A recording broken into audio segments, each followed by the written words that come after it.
In the ancient valley of Hebron, amidst rolling hills and pastoral lands, lived Jacob, also known as Israel, and his beloved son, Joseph. Jacob, a patriarch of his people, entrusted Joseph with a vital task, sending him to check on his brothers. Joseph, adorned in a coat of many colors, listened intently, ready to embark on his journey.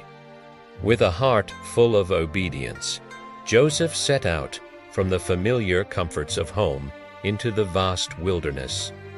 His path wound through sun-drenched fields and gentle hills, a solitary figure on a mission.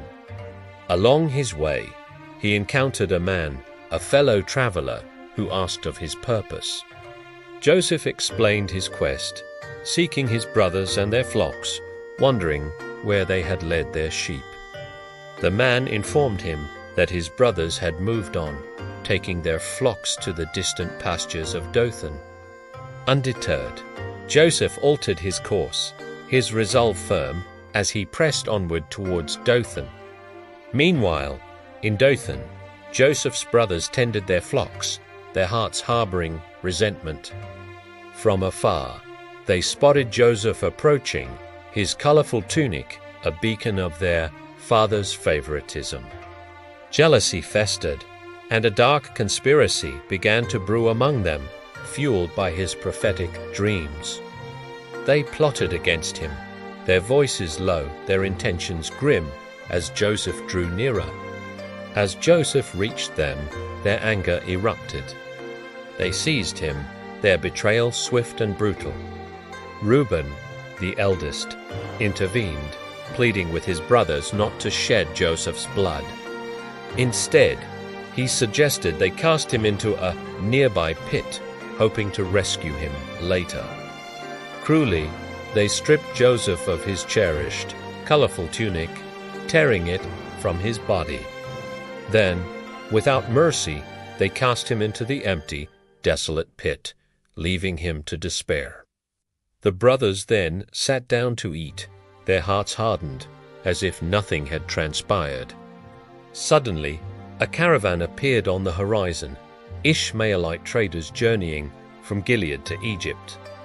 They carried spices, balm, and myrrh. Destined for the bustling markets of the Nile, Judah, seeing an opportunity, proposed a new, equally cruel plan to his brothers. Why kill him, he reasoned, when they could profit from their brother's misfortune? They pulled Joseph from the pit, his hope momentarily rekindled, only to be dashed again. For 20 shekels of silver, Joseph was sold, a brother's life traded for mere coin. The Ishmaelites, in their Egyptian-influenced Atir, took Joseph, leading him away towards a new, unknown destiny. Reuben returned to the pit, his heart heavy with the intention to save his brother, but Joseph was gone. His despair was profound, his plan thwarted by his brother's greed. To deceive their father, the brothers dipped Joseph's colorful tunic in goat's blood. They brought the blood-stained garment to Jacob, presenting it as proof of a tragic fate. Jacob recognized the tunic, his heart shattered by the sight, believing his beloved son was dead.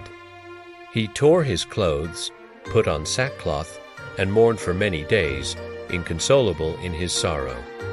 His family tried to comfort him, but Jacob refused, his grief too deep to be assuaged. Meanwhile, Joseph arrived in Egypt, a land of towering structures and unfamiliar customs. He was sold once more, this time to Potiphar, an officer of Pharaoh and captain of the guard. Thus began Joseph's new journey, a tale of betrayal, resilience, and divine providence, far from his homeland.